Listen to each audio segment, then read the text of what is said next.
Our organisation is named MESH, and this is our story. Our group has made 2 trips to Vietnam, first in 2009 and then in 2010, for work involving medical and educational projects.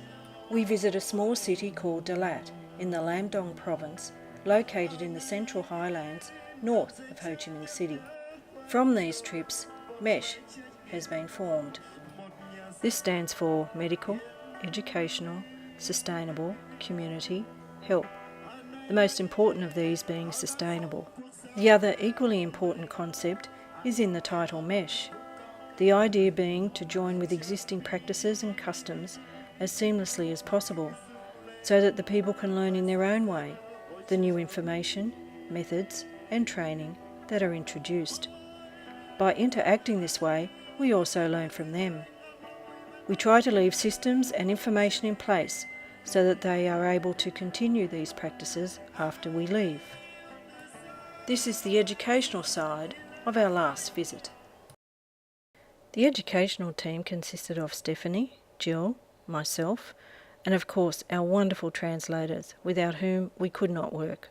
They were Phu from Ho Chi Minh City, Loy and Ndiep from DaLat City, and Lena from a village just outside of DaLat. We arrived a little more prepared this time, as I had been communicating with the Lam Dong Blind School in DaLat since our last visit. Thanks to the generosity of sponsors and supporters, we were able to add to our 19 pieces of luggage that we had brought from Australia. So there was a short stopover in Ho Chi Minh City to purchase Braille textbooks for the next year, about 225 books in total, as well as Braille boards, counting boards, and talking Vietnamese dictionaries. Phu came with us from Ho Chi Minh City, and we met our other interpreters on arriving in DaLat. They were very enthusiastic and keen to meet the Australians. We went to the Lam Dong Blind School the next day. It was great to see so many happy faces. We arranged to spend each afternoon there, as some students had morning classes.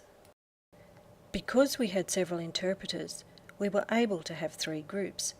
Stephanie with the younger and less able group, Jill with a middle group, and I was with an older group. To fill our mornings, one of the interpreters, Lily, took us to a blind school for boys, managed by 2 lovely nuns. They looked after 15 blind or partially sighted boys who also had other disabilities. We played games and sang songs. Play-Doh was a huge hit.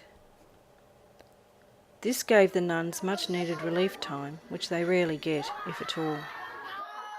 One day, people from the Lam Dong Blind School arrived to prepare for their baptism, and they also joined in. We took them out to a local cafe for ice cream. The trip in the 2 taxis was as much a highlight as was the ice cream, and they certainly enjoyed it. They are a great group of children who don't have very much and are rarely paid any attention.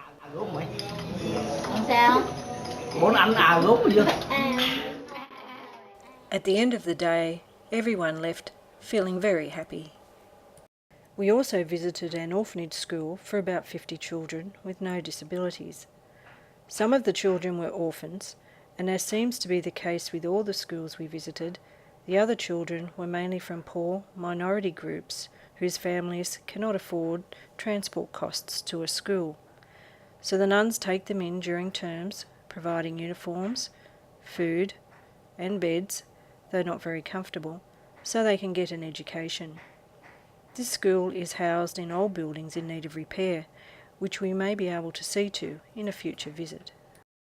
We asked the nuns at both schools to make up a shopping list, and we had 2 great trips to the markets with each of them. The markets are really quite an experience just on their own. The lists included several complete outfits, as in shorts, shirts, underwear, 110 packets of worming tablets, several litres of fish oil, soy sauce, and half a ton of rice. That will last about 6 weeks for the 50 children at the orphanage. There were also 50 pairs of shoes. The children were very happy with their things and sang songs to say thank you.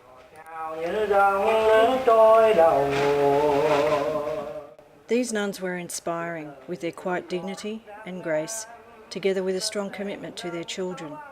They rely totally on donations to care for the children, and we hope to help them more on our next visit.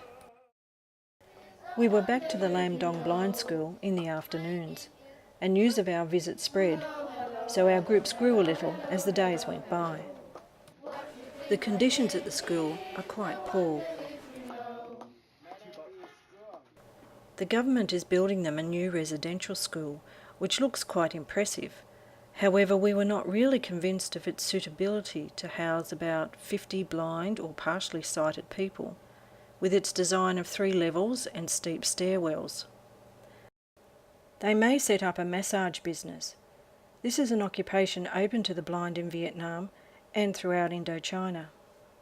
Hopefully it will be completed by our next visit and we can see how it works.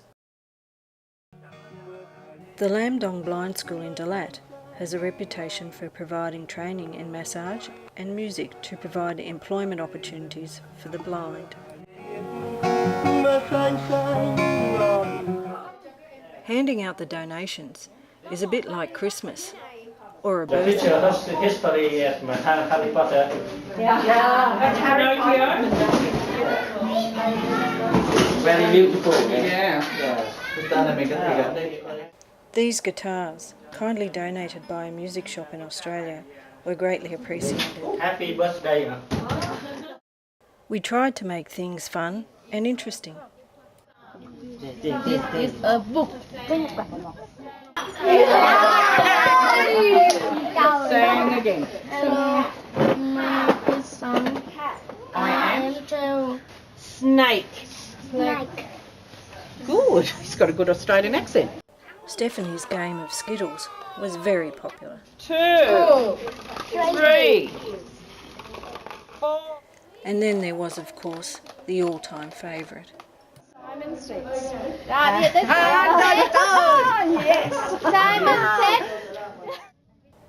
And we found here, despite their disability and their conditions, there was always so much fun and laughter. Confidence seemed to grow each day, so that by the end of our visit, everyone was participating enthusiastically. At the end of our sessions each day, we were treated to music and songs.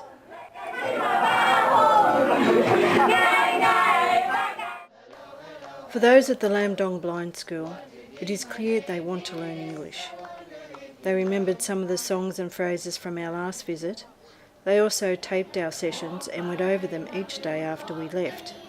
They see English as a way to help their employment prospects and to get better pay to support themselves. For us, we know that we cannot teach them English in only 2 weeks, so at the end of our time with them, questions about what we have achieved are considered. Perhaps in the framework of MESH, we can see some answers. By engaging local interpreters, we have introduced them to a need within their own community, and one of them, Loy, has responded by continuing the lessons every Saturday afternoon since we have left.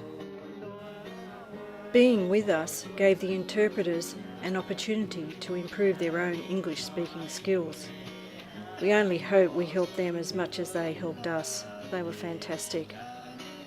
Working with them gives us an insight into their lives and other areas of need within the community. We may be able to help Lena's ethnic village in a future visit by bringing GPs to do health checks and education. Finally, for us, their generosity of spirit is humbling, and they have invited us to come back and be a part of their lives for another few weeks in 2011. With the help of friends and sponsors, we continue to look for ways of helping them achieve a better way through life.